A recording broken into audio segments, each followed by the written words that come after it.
అలాగే జనసేన అధికారి శివపార్వతి గారు జాయిన్ అయ్యారు. నమస్తే శివపార్వతి గారు.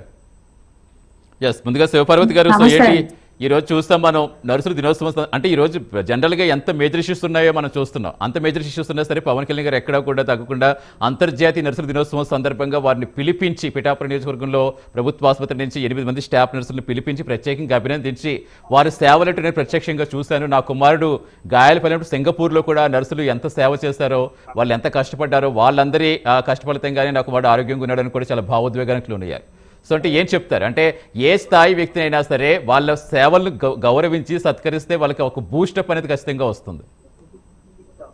తప్పకుండా అండి. సతీష్ గారు, మీకు ప్యానెల్లో ఉన్న పెద్దలకి అలాగే వీక్షకులకి గుడ్ ఈవినింగ్ అండి.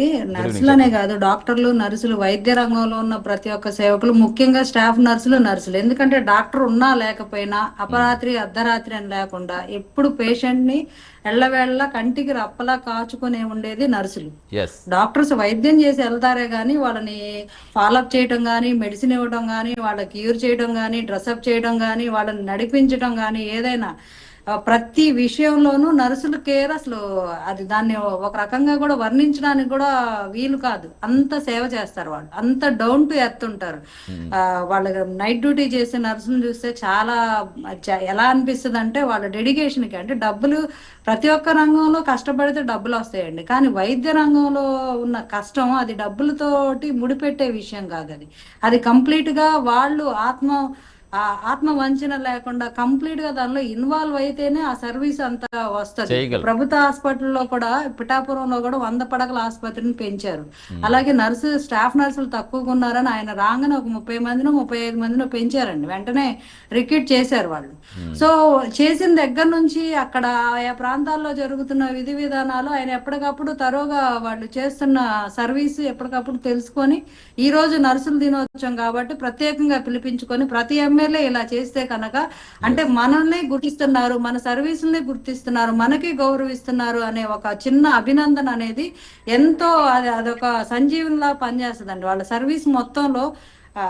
అది ఎంత కోటి రూపాయలు ఇచ్చినా రాని ఆనందం, ఒక చిన్న షాలు కప్పి నువ్వు చాలా బాగా వర్క్ చేస్తున్నారు మీరు, లేకపోతే లేదు వైద్య రంగం అంటే చాలు వాళ్ళకి. ఇంకా అది ఎనలేని ఒక పెద్ద శక్తి లాగా, పెద్ద బూస్టప్ లాగా ఉంటది. అలాంటిది నర్సులు అందరినీ ఈ రోజు ఆయన, అంటే ప్రతి విషయం కూడా మా అధ్యక్షులు వారు చేసే ప్రతి విషయం కూడా అందరికి ఇన్స్పిరేషన్ గా అనిపిస్తుంది అండి. ఇంతకు ముందు ఎమ్మెల్యేలు మరి చేశారో లేదో తెలియదు, కానీ అంత చేసినా కూడా బయటకు వచ్చిన పరిస్థితులు లేవు. ఎవరు హాస్పిటల్ సందర్శించి నర్సుల్ని గౌరవించడం గానీ, సత్కరించడం గానీ ఎక్కడో ఒకటి అరా జరుగుతాయి. ఆ జరిగినవి కూడా ప్రముఖంగా అన్ని ఛానల్స్ చూపించవు, అందరికి చేరేలాగా చెయ్యవు ఆ న్యూస్ ను కూడా. సో ఇలాంటి విషయాలు అందరికి చేరేలాగా చేయడం వల్ల ఏమవుతుందంటే, మిగతా నర్సులు కూడా, మిగతా ప్రాంతాల్లో ఉన్న నాయకులు కూడా, వాళ్ళు కూడా మన ప్రాంతాల్లో ఉన్న నర్సులు మనం కూడా గౌరవించుకుందాం, మన వైద్యులను మనం గౌరవించుకుందాం.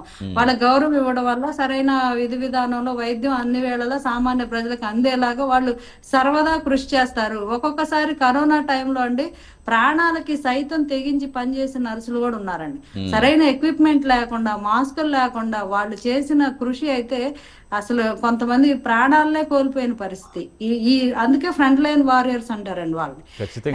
అలాంటి వ్యక్తులు తర్వాతే మనం, అంటే ఇంతమంది ఇప్పుడు కరోనా లాంటి అంత పెద్ద విపత్తులు వచ్చాయంటే విపత్తులకి అడ్డంగా నిలబడేది వాళ్లే కదా. అంతే కదా. ఇప్పుడు ఇంట్లో మన సొంత కుటుంబ సభ్యులే మనిషిని ముట్టుకోవడానికి కూడా భయపడిన రోజుల్లో వాళ్ళ ప్రాణాలు పరంగా పెట్టి వాళ్ళు వచ్చి మనకి సేవలు చేస్తారంటే చిన్న విషయం కాదు కదండి.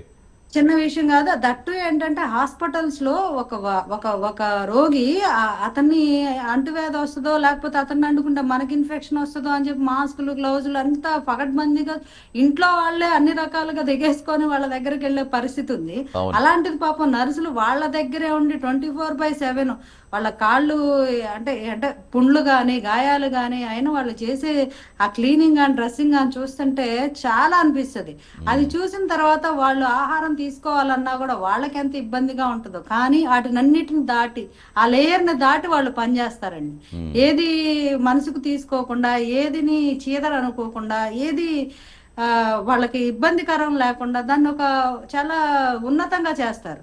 అలాంటి వాళ్ళని దైవంతోనే సమానంగా భావించాలండి. ఎందుకంటే ఇప్పుడు ఇంట్లో వాళ్ళే సొంత తల్లిదండ్రులకు వస్తేనే పిల్లలు వాళ్ళని ఏదన్నా ముట్టుకోవాలన్నా, చేయాలన్నా వెనక ముందు ఆచితూచి కొన్నిసార్లు ఈసిడించుకునే సందర్భాలు కూడా ఉన్నాయి. వామిటింగ్స్ చేసుకున్నా లేకపోతే ఇంకేదైనా చేసినా అలాంటి పరిస్థితుల్లో ఎంత మానవతా హృదయంతో వాళ్ళు రోగులకి సేవ చేస్తారండి.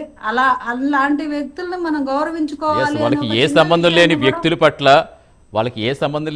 పట్ల వాళ్ళు ఏ మాత్రం చిరాకులు అసహ్యాలు పడకుండా వాళ్ళు ఒక విధిగా అదొక దైవంగా భావించి వాళ్ళు పనిచేస్తారు. నిరంతరం వాళ్ళ వ్యాధి క్యూర్ అయ్యే వరకు కూడా నిలబడి వాళ్ళు పనిచేస్తారు. సో అలాంటి వ్యక్తుల్ని హ్యాట్స్ ఆఫ్ చెప్పాలి. అలాంటి వాళ్ళని పదే పదే గుర్తించాలి, గౌరవించాలి. వాళ్ళ సేవల్ని వాళ్ళని అవమానకరంగా కూడా తోలునాడుతూ కూడా మాట్లాడకూడదు. చాలా రెస్పెక్ట్ ఇవ్వాలి వాళ్ళకి, ఎందుకంటే వాళ్ళు చేసే సర్వీస్ అలాంటిది.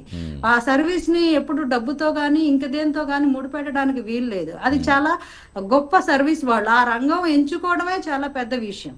ఆ రంగం ఎంచుకోండి అంటే సంపాదించడానికి చాలా మార్గాలు ఉన్నాయి, చాలా వృత్తులు ఉన్నాయి, అన్ని ఉన్నాయి. కానీ అదన్నిటిని దాటి వాళ్ళు దీన్నే ఎందుకు తీసుకుంటారు? ఎందుకంటే సర్వీస్ చేయాలనే ఒక తపన వాళ్ళలో ఉంటేనే తీసుకుంటారు.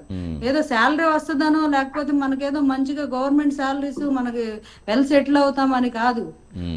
వాళ్ళు ఎందుకంటే ఒక రకంగా ప్రాణాల్లో కూడా తృణప్రాయంగా అంటే పణంగా పెట్టి మరి పనిచేస్తారు. కొన్ని ఎస్పెషల్లీ అంటువ్యాధులు వచ్చినప్పుడు చూడాలి. మన కరోనానే ఎగ్జాంపుల్, ఎంతమంది చనిపోయారు,